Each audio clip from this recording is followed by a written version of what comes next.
Now, over the last several weeks, everyone in the world has suffered because of COVID-19. You may not believe it when I say everyone, because perhaps you think that suffering is only one thing and not the other.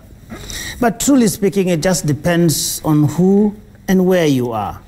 You see, there are people for whom suffering is the very idea of being restricted to their homes without anywhere to go. It does not matter that the home may have multiple air-conditioned rooms or that each of the lounges may have large TV screens, perhaps with the ability to access millions of hours of content. It should not matter that the compound may have manicured lawns that are sprinkled with water every few minutes.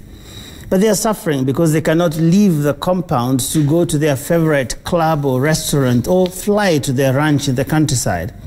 That is suffering, and it is legitimate. There are also those to whom suffering simply means they can no longer take a flight to London or the US for the next business deal, or perhaps to just get away from routine. That too is suffering. What about those young men and women who now cannot have their weekend parties, or the livestock keeper who can no longer access the market with his sheep, goats, and cows, or the farmer whose crop seasons have been disrupted?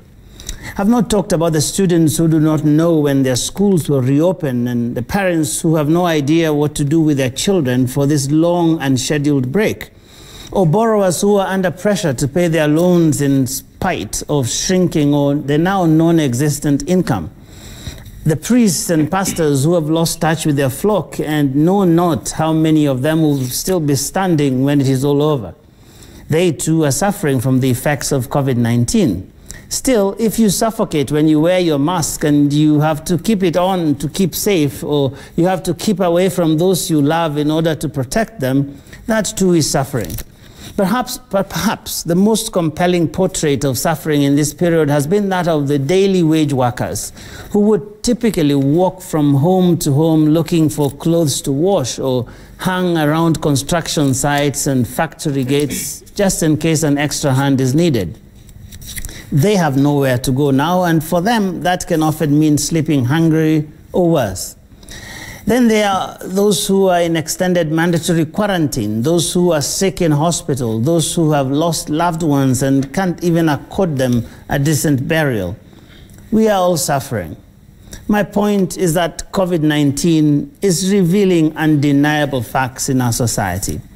The first one is obvious, that we are a very unequal society, and I'll leave that for a better day. But secondly, this pandemic has demonstrated just how connected we are. Whether you feel it or not, whether we want it or not, no matter where you live, no matter who you are, no matter who you think you are, you're part of something bigger than yourself. You're at risk in Karen if I don't wash my hands in Kibra. You're at risk in Mathare if I hop onto a plane from America or Dubai and catch the virus. You're at risk if I keep my distance, if I don't keep my distance at the supermarket, even if you're short and I am tall. So tonight, I end with a dream. A dream that when all this is over, we may start to live and let live. That we may start looking out for each other, whether rich or poor, whether from the other tribe or this one, whether female or male. I dream that my suffering can be your concern and your suffering mine, because in the end, we are all connected in the true African Ubuntu spirit of Umuntu Ngumuntu Ngabantu. I am because we are. That is my angle for the week.